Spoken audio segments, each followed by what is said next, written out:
Hey everyone, welcome to the show. Grab a coffee, get comfortable. I'm going to tell you everything, cut through all the noise of the 2026 job market. And there's been crazy stuff happening since Jan. Loads of redundancies, loads of firms cutting. So is AI actually coming for your seat, or are employers making a massive mistake with the recent layoffs? Plus, I'm going to talk about the work from home debate. It's been raging on since COVID. There's toing and froing.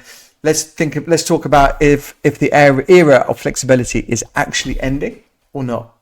I'm Lewis Mallet. I run a global executive search firm. I'm on the front line of recruiting. I'm going to give you my straight take on what's going on and all the top news stories. So I'm going to cover three right now. And the AI layoffs, there's been loads. We've seen them all over Amazon, DHL, McKinsey, I mean, there's been lots of public, large companies making cuts, many that you don't hear about, also making redundancies. Many are saying it's because of AI. So these are AI-driven layoffs. Maybe me being cynical, yeah, some. Others are just to increase profit, disguised as AI layoffs. And then also the third part is just people that are underperforming and companies might have wanted to get rid of anyway. And now what a wonderful excuse, because AI is here, so we don't need you anymore. Maybe it's a mixture of all of that stuff. So it's really interesting. The context is a lot of stories, news articles around. There's one interesting one on CNBC, and they highlighted how cutting staff in favor of AI may be backfiring on major employers. I'm going to share this with you on the screen, just to give you a bit of context as well. So you're starting to see, and this article is about AI redundancies backfire, employees now scrambling to rehire humans. So Gartner now forecasts that by 2027, 50% of companies that attributed customer service headcount reductions to AI will rehire staff to perform similar functions, even if the roles return under different titles. That's interesting. That's about customer service, but there's a lot of articles around all different types of jobs. So it's going to be interesting to see if this actually happens. So like the reality right now, are companies are rushing to replace human capital with AI. There's automation going everywhere. I'm a massive fan of AI, by the way. I think it has incredible benefits, and we use it extensively in our company, and many clients do. And I think it's incredible. And if you're not using it right now, you've got to. And your AI literacy rate, by the way, needs to be just sky high. It's like the table stakes now.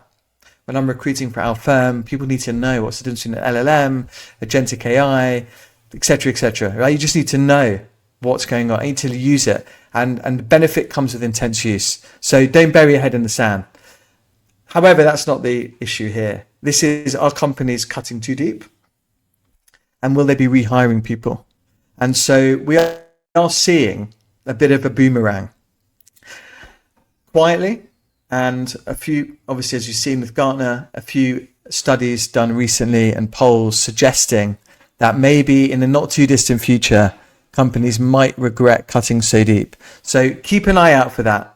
I think if you're a leader right now, do an audit, an integration audit, an AI audit, where are the human gaps, where's the headcount, what can you automate? What can you use agents for? You know, I mean, it's not going away, right? Like, we are definitely living in a world right now where us humans are working with AI agents.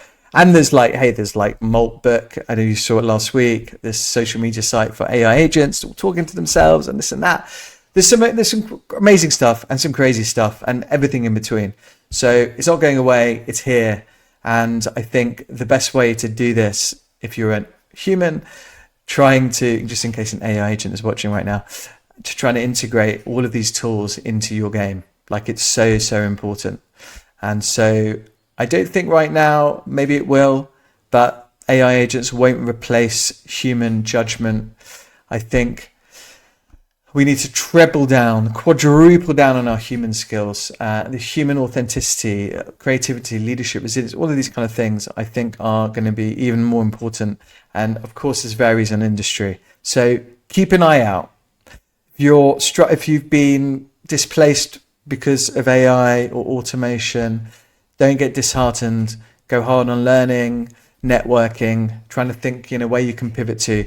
Certainly many jobs are being destroyed, and I think many jobs will be created, and the future is still unwritten.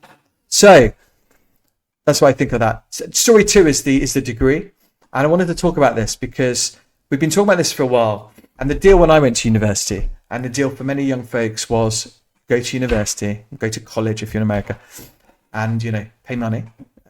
Many take on a lot of debt, and the deal was that you'd probably get a better job, and generally you do. If you look back, generally people that have gone to university and got a good degree generally have earned more money.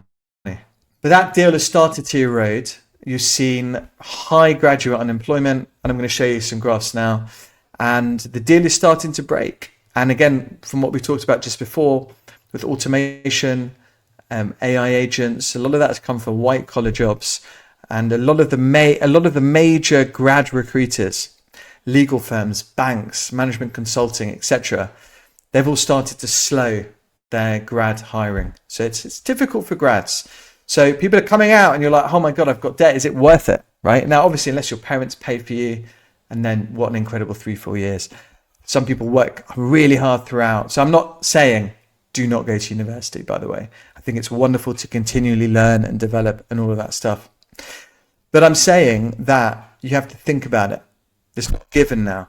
A lot of people aren't suited to going to university. Maybe they're more manual. Maybe they're going to be a plumber. Incredible amount of jobs right now. Electricians, mechanics, all of those kinds of jobs pay well. You can be a plumber, you can run your own business, sole trader, and really, really good career. Nothing wrong with that.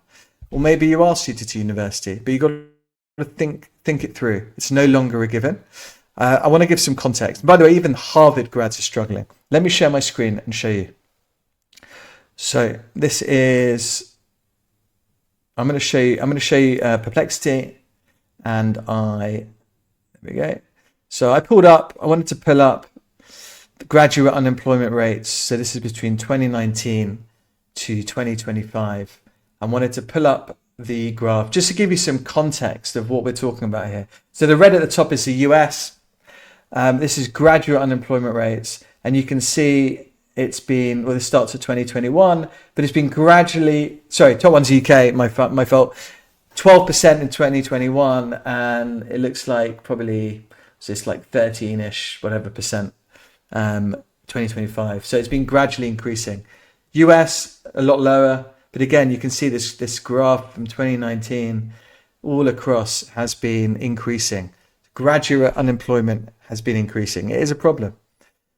Europe, a bit less so, but it's a big issue. And so what I'm saying is really think about what your spot is. And this is also another article from, I'm recording this on the 11th of Feb, this is from the 9th, and apprenticeship job market flourishes with 2/5 of employers set to boost numbers this year.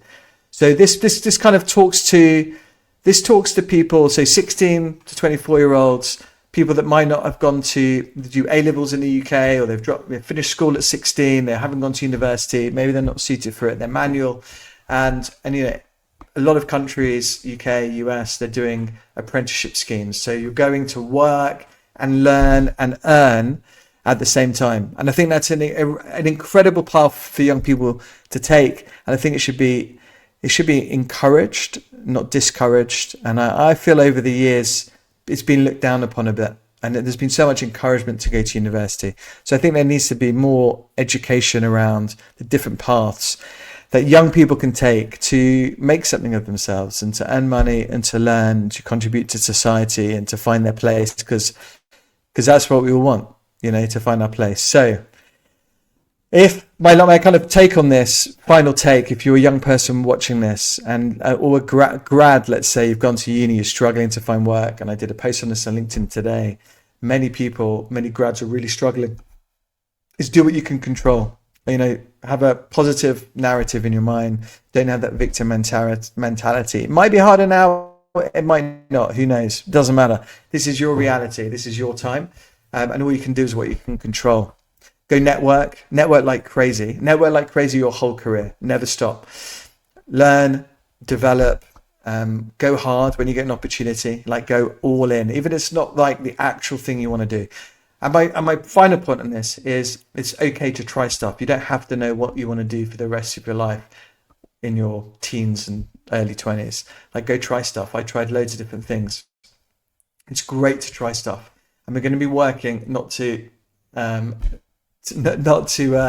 depress you, but we're going to be working for a long time. The road is very, very long. So go learn in your 20s, collect experiences. You're improving your 30s, 40s, 50s. I mean, oh my God, you're just going to get better and better and better. So give yourself permission to try stuff. So that's it. Third thing, work from home. We're seeing work from home, work from anywhere, work from the office. Just my thoughts on this. This has been going on for a long time. You're seeing a bunch of big companies with lots of real estate, like banks, for example, get people back in the office. We've seen that over the last few years. This isn't a new story, but we're seeing it more and more. Maybe 4 days, 5 days, etc. So you got lots of different sides to this. My take on it is a company pays an employee's salary, so they're entitled to do what they want. And for many jobs, also, just bear in mind, if you are in a privileged position of, oh, I could work from home, I could work in the office, there's a lot of people that have to go in. Ambulance drivers, policemen and women, hospital workers, builders, etc. Right? So it's a privilege to be able to even be in the conversation.